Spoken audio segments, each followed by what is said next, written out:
بصراحة أكتر حاجة عجبتني في الوصفة دي إن كل مكوناتها موجودة عندك في المطبخ، مش هتحتاجي تشتري أي حاجة. لو لسه بتشوفوا الفيديو هستأذنكم بس تعملوا لايك وكومنت حتى لو بنقطة أو بقلب، عشان الصفحة مش بتوصل الفيديوهات الفترة دي.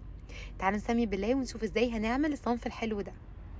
أول حاجة معايا هجيب البولة اللي هعجن فيها واحط نص كوباية من اللبن سواء عادي أو رايب، عدد واحد بيضة تكون بدرجة حرارة المطبخ، شوية من الفانيليا حوالي نص معلقة صغيرة، ومعلقة كبيرة مليانة من الزيت أو الزبدة أو السمنة المذابة، وحوالي نص معلقة من البيكنج باودر على نص كوباية من الدقيق. هقلب كل الحاجات دي مع بعض كأني بعمل بالظبط خليط كريب أو بانكيك بالشكل ده.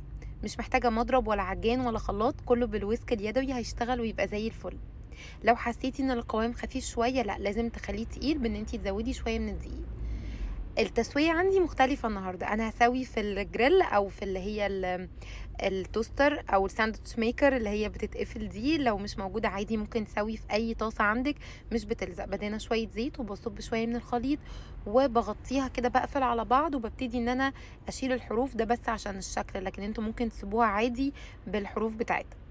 لما بيلون انا نقلته على الناحيه التانية، بس انتوا ممكن ما تحتاجوش الخطوه دي، بس يعني انا حبيت احمره كويس جدا او احمصه.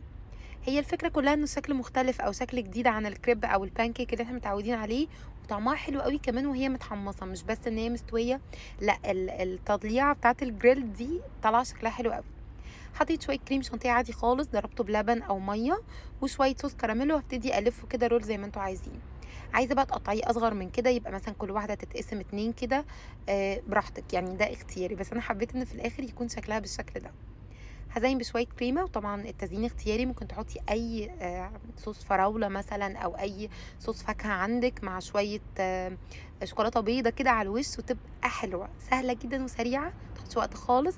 اتمنى يكون الفيديو عجبكم، جربوها وابعتولي.